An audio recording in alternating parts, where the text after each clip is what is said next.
As a future professional in a sustainable maritime sector, green port has become a critical issue in transforming Indonesia's ports toward an environmentally friendly concept.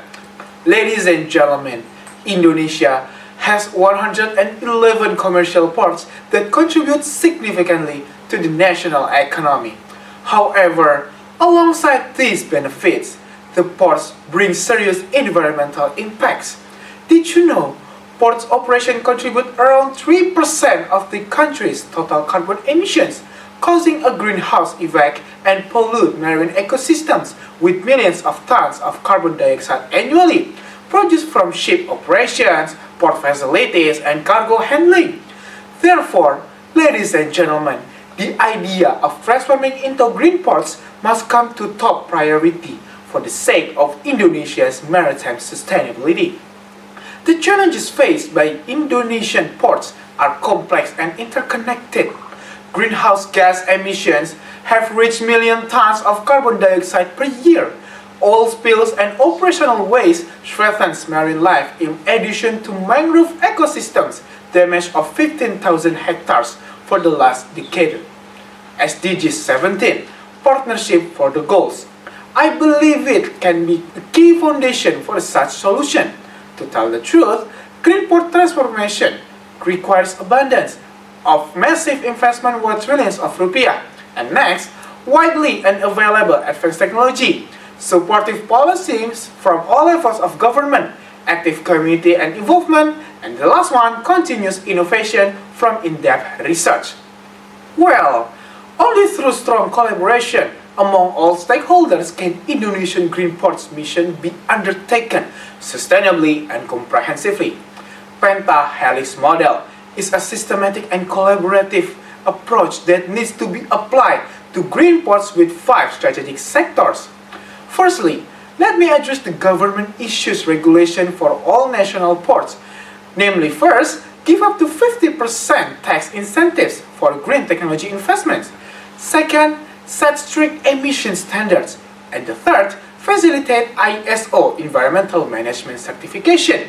And as proclaimed, the Ministry of Transportation will launch the Indonesia Green Port Roadmap 2030 to reduce emission by 40% in the next 6 years. Secondly, the business sector focuses on real investments. First, LNG and electric power vessels investment by shipping companies. Second, adoption of port electric cranes and zero emissions vehicles. And the last, implementation of integrated smart port systems by state-owned enterprises like Pelindo, which has committed in 20 measures to make a green infrastructure. Coming to the third, the academic sectors. First, develop research on green port technology on cost-effective local solutions. And next, create skilled human research through dedicated green maritime technology programs. And last, conduct ongoing environmental impact assessments. Institut Teknologi 10 November has established the Maritime Green Technology Research, aiming to produce 20 green technology innovations in the next 3 years. Fourthly, the community, as the watchdog actively participates in the sense that first, NGOs conduct independent monitoring and policy advocacy. Second, residents around ports join conservation programs. And the third, consumers increasingly choose eco-friendly logistics services. And last but not least, the media, both mass and digital, play a role in first, making a campaign about green ports. Second, showcasing best practices for replication. And the third, facilitating public discussions on maritime sustainability. Green port is not just an urgently required industrial concept, but also a concrete breakthrough for Indonesia's maritime sustainability. Implementing Penta-helix model through the integration of 5 sectors will be some kind of transformative and measurable move to show our responsibility for the planet and future generation.